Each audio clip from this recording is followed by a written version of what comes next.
Okay, so welcome to Techy Tuesday. These are the June updates. There aren't too many of them. There are more updates that we had in the user updates from yesterday that Paul did from the ISTE, but some of the updates in the admin side of things are actually quite useful. So let me just share my screen. We'll get started. Okay.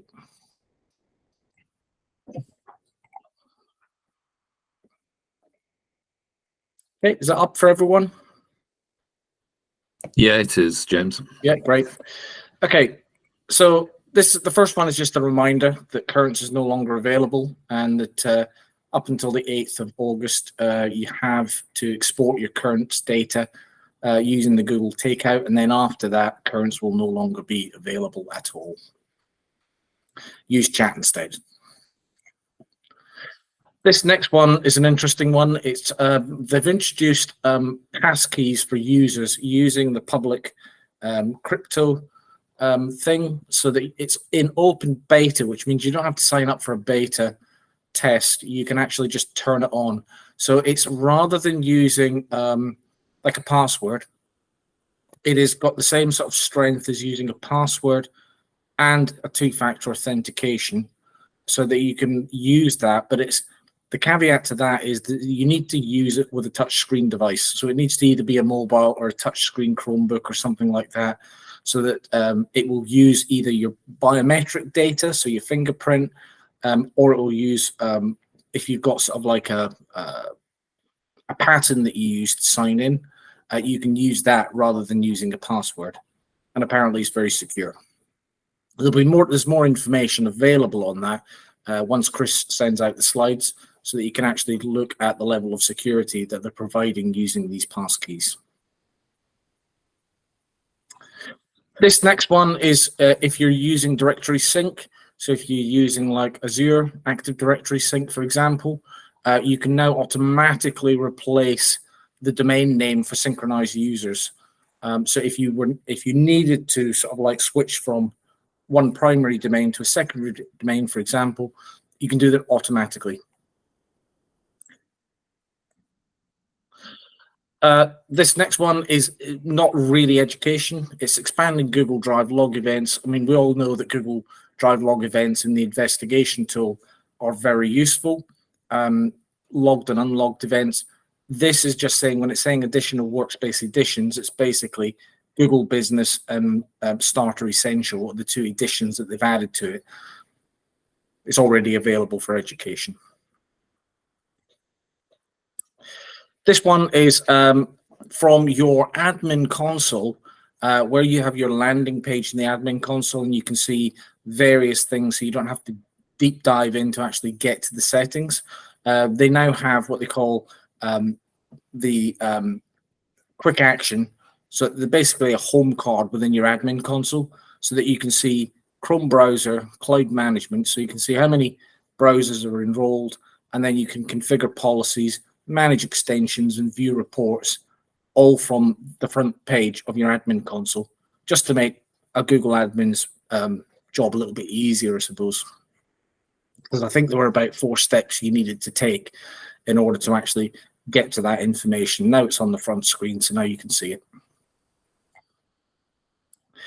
This one is putting together the use. We've spoken a lot about Google Drive labels, whether you mark something as internal or financial, so that you can apply Drive labels to Google Docs and things like that.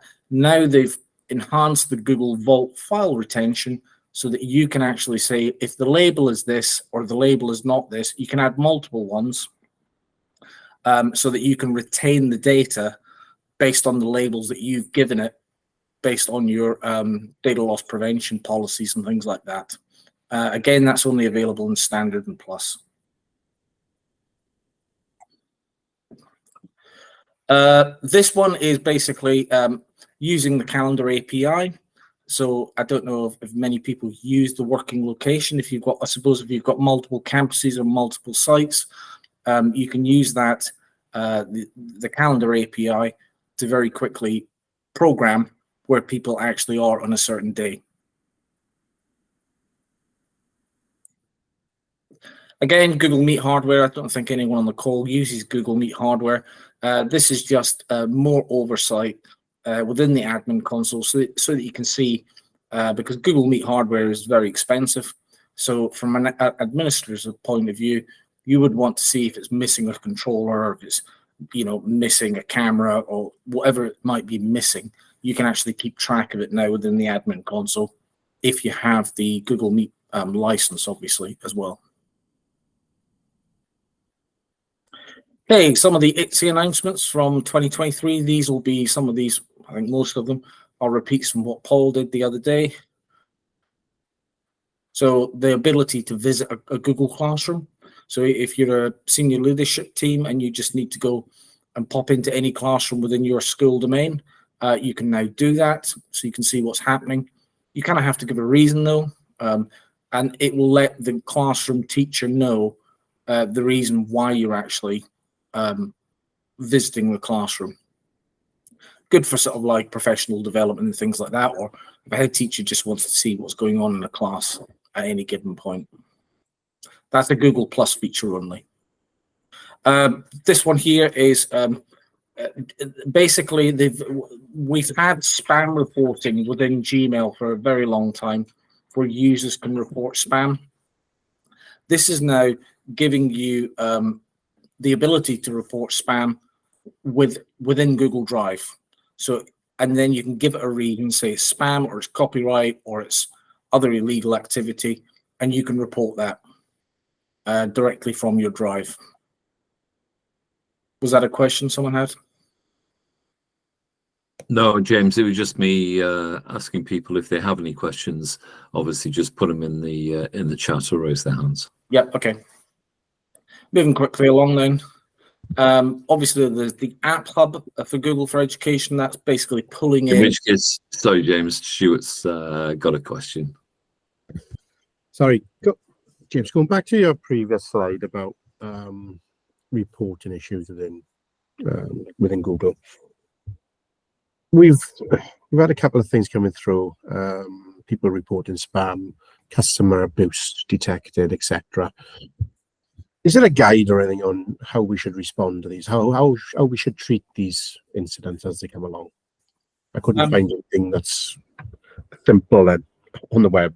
Yeah, I mean, if you're in Education Standard or Education Plus, Stuart, you will have in the dashboard of your security center. It will show you how people are actually reporting this stuff. So you can actually take a look to see whether someone's marked it as spam, or whether they've marked it as phishing, or what they've done. You obviously, as an admin within that dashboard, also have access to any phishing attempts, any malware attempts, any suspicious attachments. And if your end user isn't taking action on that, you as an administrator can run the investigation and take direct action on that. So you can pull it into quarantine, remove it from inboxes. So you've got complete control over that.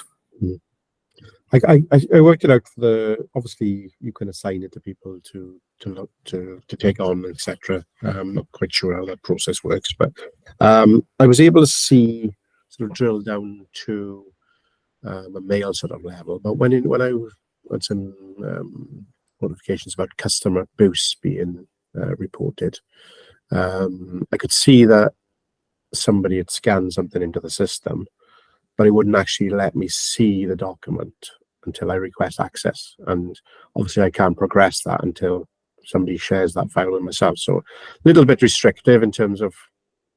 I mean, you can if you've got, you can use the investigation tool to actually look at the document and grant yourself access to that document. Okay. So that's one of the options that you can do. You can use it to change file permissions on a document. Particularly useful if it's been accidentally shared outside of the school or the college. But if it's a document that's been flagged to your attention, as an administrator using that investigation tool, you can go in and you can add yourself as a user to that document so you can view it. Okay. Okay. Yeah. Okay. Thanks. Okay. The next one. App licensing. This is within the Google Admin Console. So this is basically just if you've got. Sorry, James. Dave Leonard had an extra comment.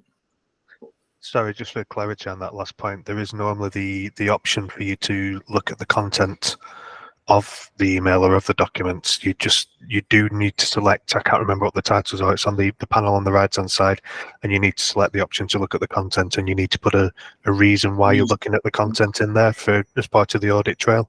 Yep. So you can do it without normally having to go in and give yourself access to it, certainly through Gmail. I know the element that you were just referencing there, James, was around the ability to report spam from Google Drive. Yep. Which is slightly different. It's more about people having spam content shared with them rather than receiving an email with the spam content. I've not tested that yet to see whether it's the same thing. I would imagine that the same mechanic would be in place though. So it's things like with the Drive content. It's things like if someone is sharing, they've downloaded some copyright material and they've decided to share it with all of their cohort, and you know that it is copyrighted material. Obviously, it's on your domain. It's your problem. So that's when you can actually report that as being, say, copyrighted material to Google.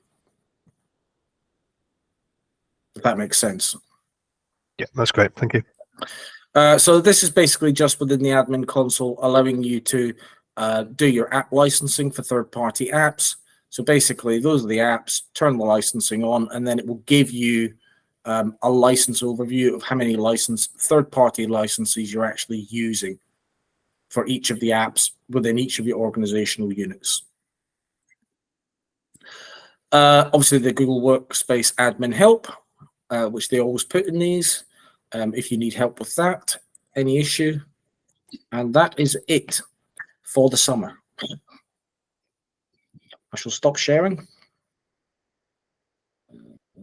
Find my tab. Yeah, so not a lot of admin updates. Mainly it's the updates. Any comments about the updates from this session? I think that the vast majority, as you referenced, were user updates, and they inevitably have a knock-on effect on admins. I think there was a question yesterday around the new mail merge function. Yep. And around whether that needs to be turned on. Now it already exists with a different label in the admin panel, so there's always slight knock-ons through that. But I think yesterday's, I mean, you're always in direct competition with Paul, aren't you, James, to be his opposite and to be as concise and quickly through these as possible. Succinct, yes. But yeah, I think there was a lot yesterday, so I think there will be down the line inevitably some questions for us as admins relating to that. So I would encourage everyone who wasn't able to make it to yesterday's session to check out the recording, because there was a heck of a lot of content coming there, and we just have to know it all, don't we, as admins? We have to know what's coming through, because we're going to be getting questions about it, even if there isn't anything to turn on in the admin panel. I think it's really important for us to stay abreast of the user updates as well. Yeah, I think the one that struck me from these updates was the passkey functionality for mobile phones, because it's almost, I mean, as you mentioned, Dave, the other day, well, that's this person's business model gone, and that's this person's business model gone, and that's this business model gone, and I think that is getting close to Google doing a very simple single sign-on with two-factor built into it. So that could be a lot of other business models gone if people adopt that. But like I said, it's only for mobile devices and touchscreen devices. It's not for sort of like, if you've got a Chromebook without a touchscreen, it's not going to work. Mm-hmm. Yeah, interesting to see that progressing though, because they are a little bit behind, aren't they, versus what you can do with the Microsoft two-step verification at this stage. So it'd be good to see some more development in that space. Absolutely. I got a question about early access to Bard. We've had a request to switch it on for a couple of members of staff. I'm just wondering if anybody's had experience of it, and whether it's a good thing to switch it on, and what are the implications for switching on, any risks? Well, it's interesting that we switched on Bard on our domain. just so that, you know, when we've got a spare moment, we can have a little bit of time to have a play with it. But, you know, the speed of AI is moving so quickly. I mean, there's a report out today that the United Nations are now looking at controlling it globally. So putting global controls in place for AI.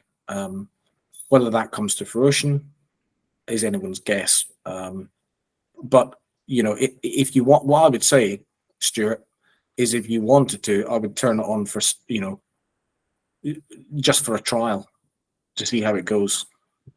I'm just conscious of the data that people could be putting into it, and would they really understand where that data is going? You know, obviously, it's an AI tool. It's learning from all over the world. It's, you know, I wouldn't want somebody to compromise personal data when they think it's still being stored in our domain. Yeah, I know Dave's going to ask a question.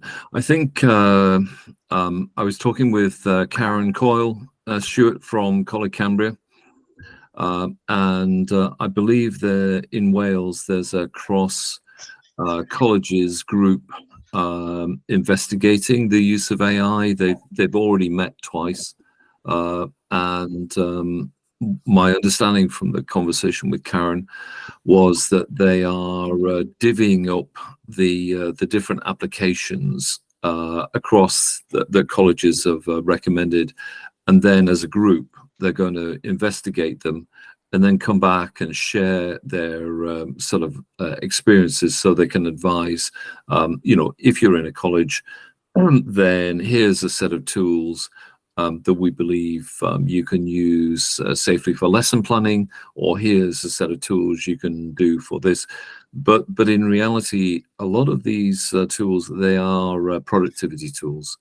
So I think if you start with the sort of approach that they can save, whether it's you as administrators, or sort of other people in the college, including students, sort of time preparing or doing work, then I think ultimately they have a positive role to play. But Dave, you had a comment as well?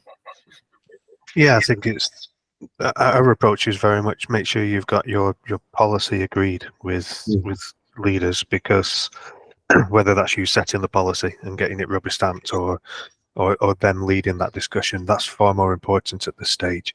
Ultimately, my approach is being that we are already in a world where we share a lot of information with third parties, and these third parties that are working in an AI environment aren't massively different in terms of that. So it's the message going out to staff is, would you just upload students' details to a website, for example? Well, no, you wouldn't. So therefore, don't just upload a class list to an AI tool, because you know we have to go through the same procedures and vetting and the like. The other thing I'd mention, and I know it's slightly different in colleges, but it's probably more problematic, is that Bard isn't available for under 18s, or it's not legally available for under 18s. And whilst that, you know, I think that for you in colleges gives you other headaches, because you'll have some students who are under 18, some are older than 18. But I think it's just like any other tool is the starting point. And if you're going to be using a tool, would you be freely uploading data to it? If the answer is no, don't do it in AI as you wouldn't do to any other service. But there's some massive potential there. I've certainly got it turned on for staff. Really keen to see what they can come up with it. Yeah, let's. And in terms of the UN policing it, I think Pandora's box has already been opened. The genie's out of the bottle. Way too late for that. You know, it's the things that they haven't told us about, so that they can start to be controlling, not the ones that we're all aware of. Yeah, I'm coming in from a perspective of, you know, we provide Google Workspace. They see that, you know, storing stuff in Google in our domain is secure, etc. Would they treat Bard in the same way? Obviously, we need to get that message across to say that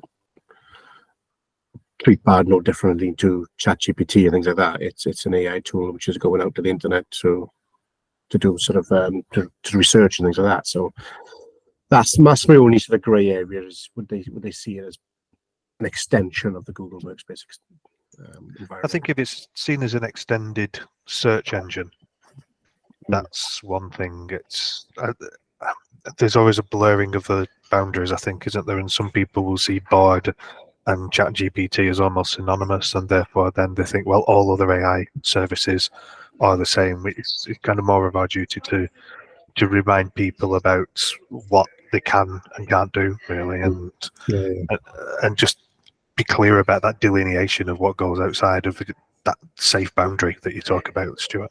Yeah, we've just done a policy. Yeah, soon. So one question, Stuart, on your filtering, obviously from your students or staff from within college on college networks or college devices, you do filter their internet access for inappropriate materials.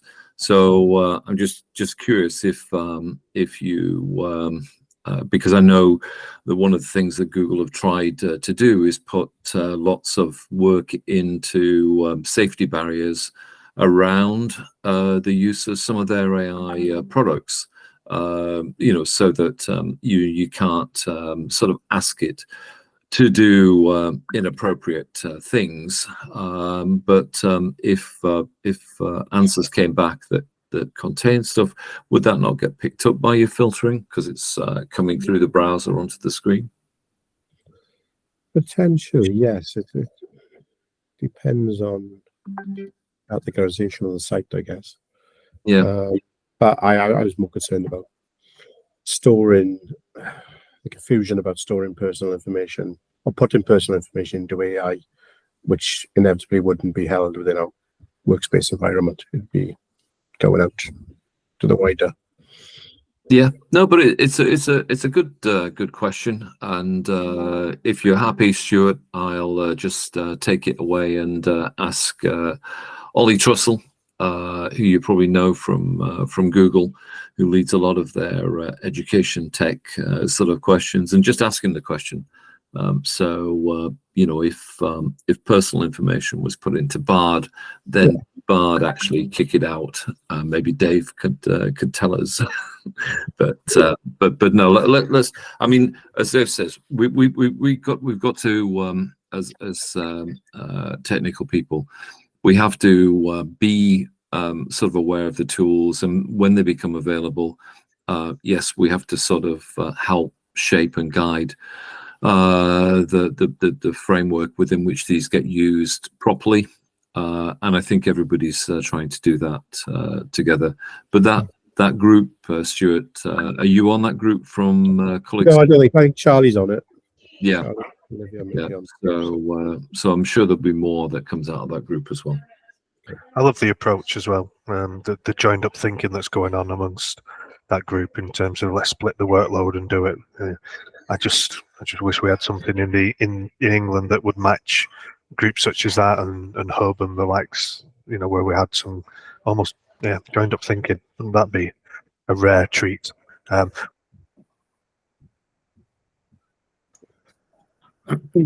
Sorry, my mouse went funny then. Whilst we're on AI, I just dropped something in the chat there. I don't know if anybody's come across it. It's a tool that uses AI to learn people's behaviours around passwords. It starts off very simple and gets more and more complicated in terms of an AI gatekeeper, if you like. Bit of fun, but yeah, quite challenging, some of them. So yeah, let me know if you get up to level 8 on that one. I'll be impressed.